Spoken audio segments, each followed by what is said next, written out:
If you have been watching the news lately, you probably heard the word recession. After 2 years of a global pandemic, we have started 2022 with a market correction and news about a new recession. What a great time you're living in.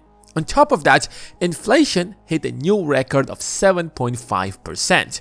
Just to let you know how significant is that. In 2020, inflation was just 1.2%. A year prior to that, 2.4%. Anything above 4% is already considered catastrophic, leave alone 7%. The real value of your $100,000 is now worth $93,000, thanks to the massive inflation that has been happening lately. The question is, how bad will inflation get? How is it going to drag the economy into a recession? Will it impact Bitcoin prices? And most importantly, will that crash the stock market? We will answer all of these questions and many more. But before we do that, you know what to do. Smash that like button and subscribe. I have to share with you an amazing tool that I have come across recently.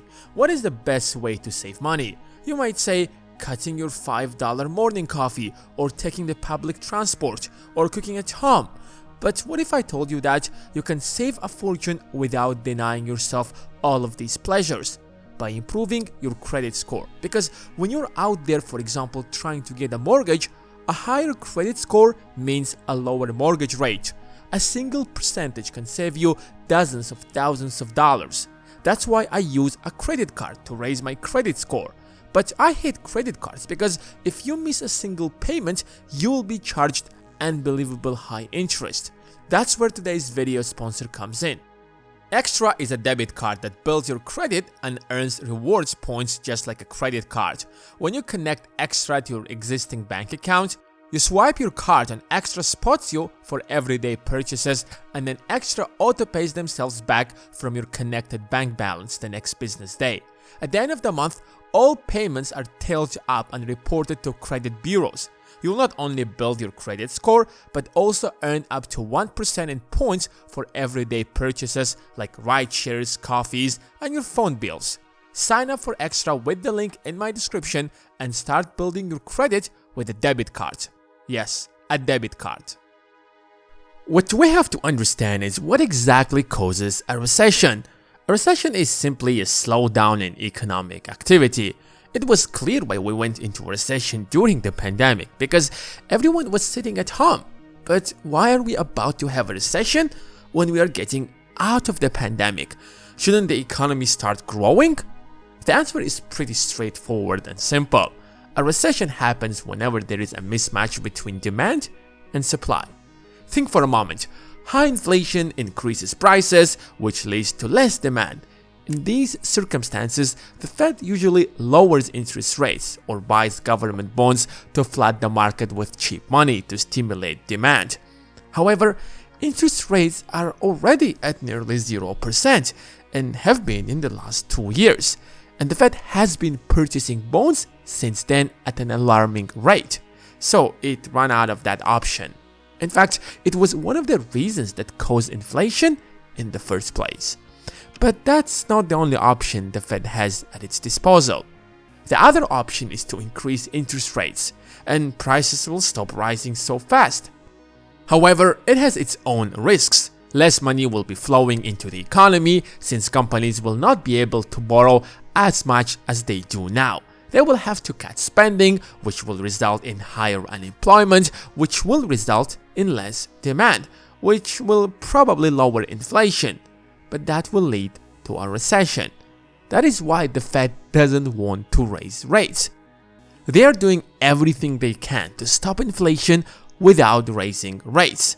But things so far are getting worse. Inflation hit a new record of 7.5%.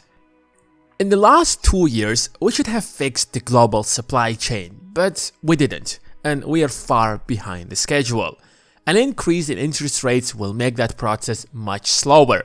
We've been building the global supply chain since the end of World War II, and it's nearly impossible to restore it unless we get rid of this pandemic first, or at least learn how to live with it. Global trade is entirely dependent on huge ships that are filled with containers. They handle 80% of global trade. A container ship that transports goods from China to the US, for example, doesn't just empties the containers, but rather fills them with American goods and then heads to China.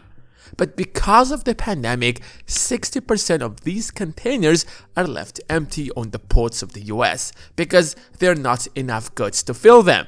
And it's expensive to ship them back empty. So companies find it cheaper to keep the containers in the ports rather than shipping them back empty to China. Out of 100 containers that are shipped from China to the US, only 40 of them are back, which creates a shortage of containers, which means fewer goods are shipped to the US from China, which creates a shortage of goods in the US, which means higher inflation. It's a never-ending cycle.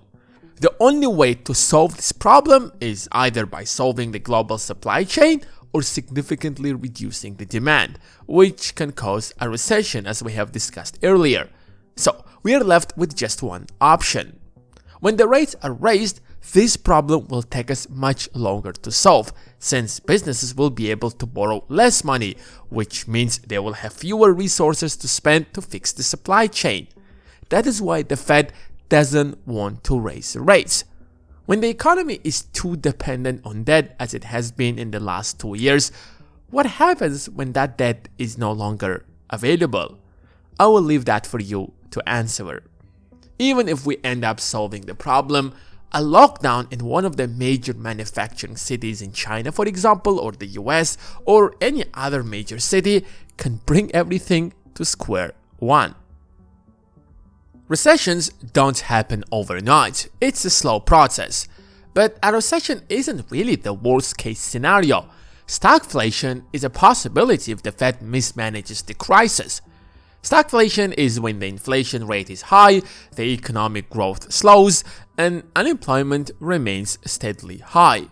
If the Fed raises rates to tackle inflation, that will slow down the economy, which will rise unemployment. But prices will keep rising because of supply chain issues, which is exactly what stagflation is all about. Let's hope it doesn't get there. The question is, how is that going to impact the stock market? During the boom periods, speculative assets rise dramatically since the economy is flooded with money.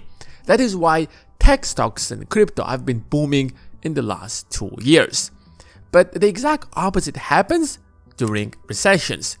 Crypto and NFTs will probably suffer the most, especially since these two markets are filled with so many scams. I know that I will get a lot of hate for saying something like this in the comments below, but that's the truth. The NFTs are a bubble right now. That is just a fact. And the number of people who are getting scammed is unbelievable. That is why during recessions, they suffer the most, since people are less likely to speculate, since there is less money in the economy and the future doesn't seem bright.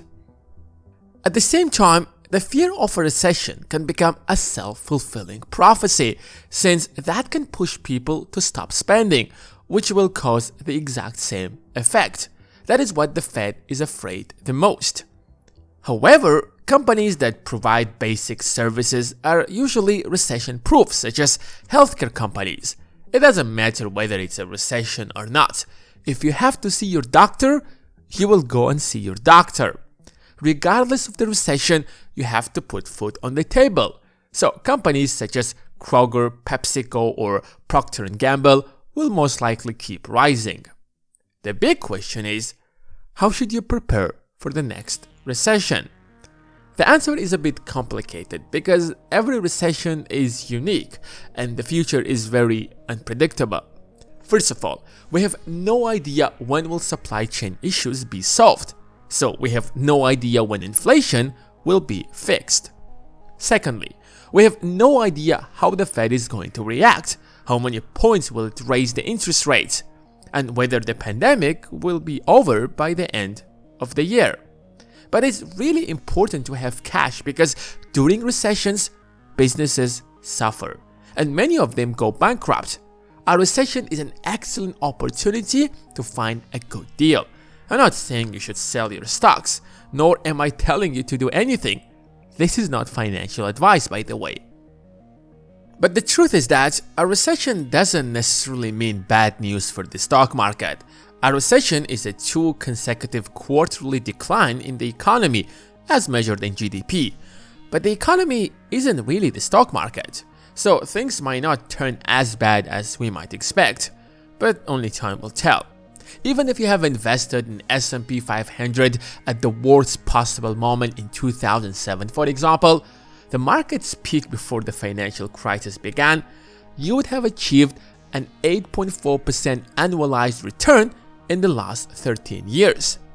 Historical data proves that long-term investors always win no matter how bad the crisis is.